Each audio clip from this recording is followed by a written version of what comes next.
सीढ़ी हुआ। इधर से आपको ऊपर जाने का रास्ता है।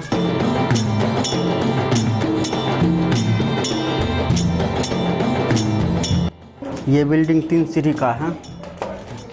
तीनों साइड सीढ़ी है, एक लकड़ी का सीढ़ी है, 2 लोहा का सीढ़ी है। ये लमसम 200-250 साल पुराना डोहरी है, जो कि हम लोग के दादाजी भी कहानी कहते थे। उस दादाजी के कहानी से पहले का कहानी है ये सब डोहरी। इनका सेम बिल्डिंग एक बगल में था, जो कि बाढ़ के कारण गिर गया।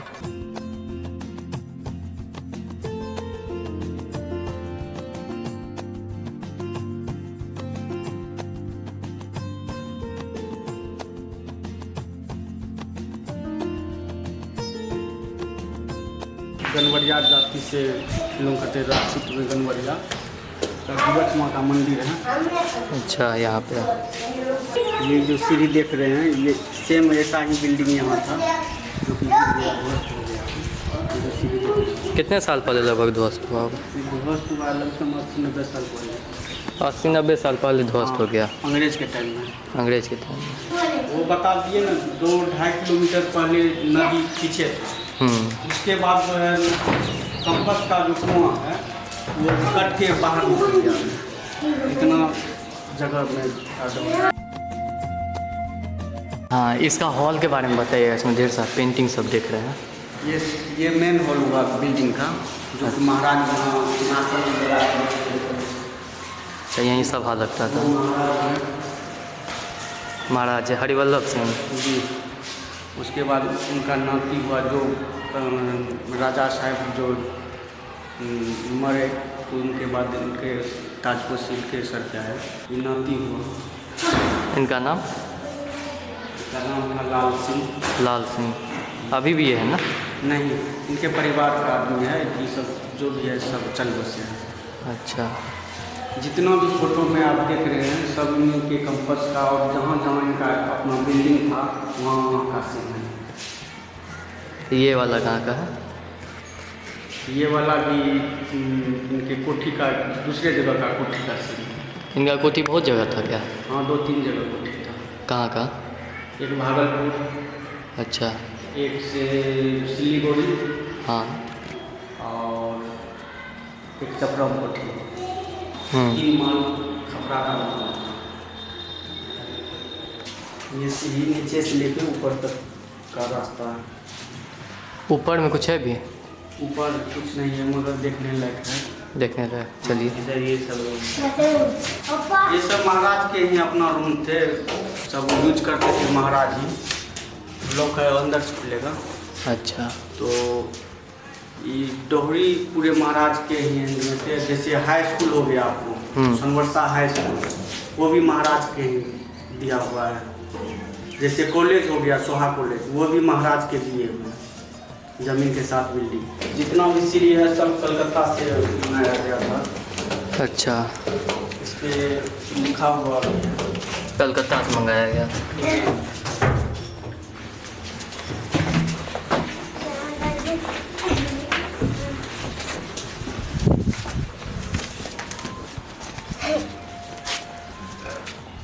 जितना भी गार्ड के सुरक्षा के लिए, अच्छा, गार्ड के तैनाती के लिए ये सब बनाया गया था। इसी में मतलब जितना सिपाही सब, हाँ, जितना भी सिपाही थे सब गुमटी के अंदर रहते थे, कोई देख नहीं पाए। यहाँ से अंदर जाने का रास्ता भी नहीं? नहीं, इसी में से जाना हाँ, पड़ता। यही से अंदर जाना पड़ेगा।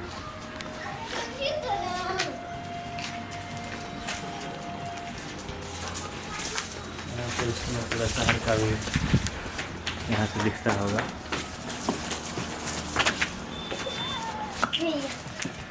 अभी भी एक दीवार गिरने के बाद जो है ना, लोहा का जो गार्डर होता है वो कम से कम 10 कुंटल 20 कुंटल एक गार्डर का वजन होता है।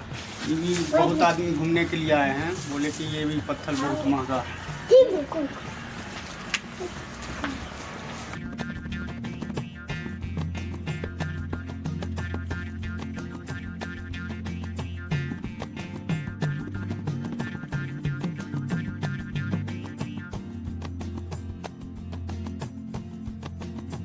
सन 1911 में महाराज हरिवल्लभ नारायण सिंह जी बहादुर जब इम्पीरियल दिल्ली दरबार में दिल्ली गए तो वहाँ किंग जॉर्ज V ने उन्हें रॉयल चेयर देकर सम्मानित किया था।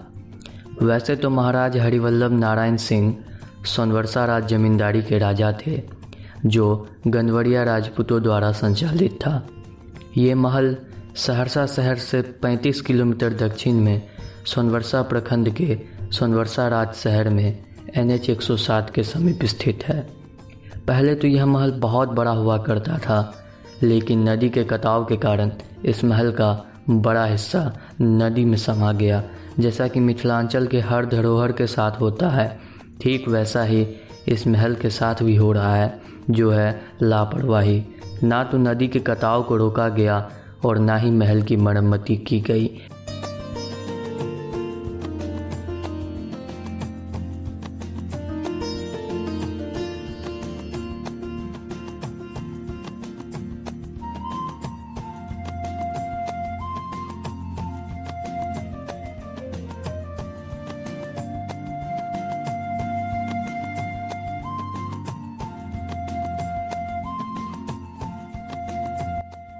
महल के अंदर अब वैसे तो राज परिवार से कोई नहीं रहता, परंतु त्योहारों में राज परिवार के लोग शहरों से अपने गांव अपनी कुल देवी की पूजा करने आते रहते हैं।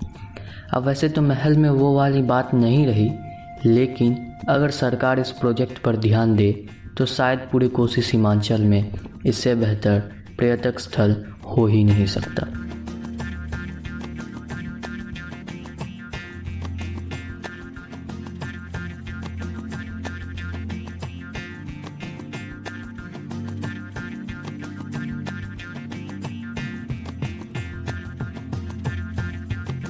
ये पूरा लकड़ी का बना है? नहीं, कौन सा लकड़ी हुआ है इतना दिन से? ये सागवान सखुआ का है, जो भी बिल्डिंग में लगा हुआ है सब सखुआ और सागवान का है।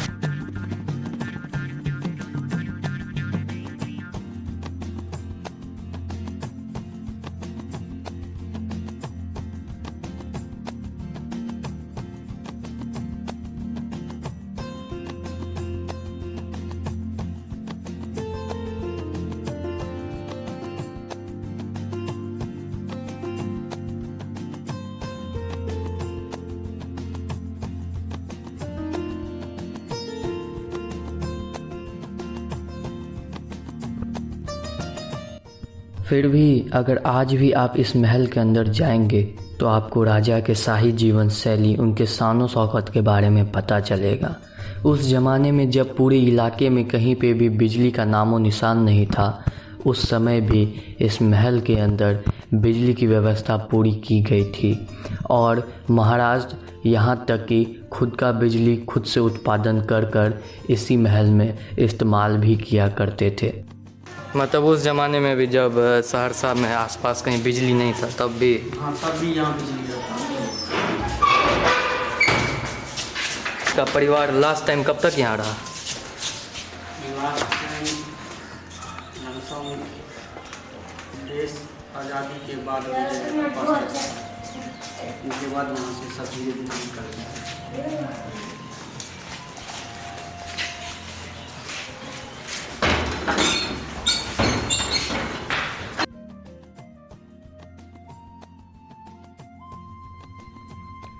सोनवर्षा राजमहल के इस एपिसोड में तो बस इतना ही।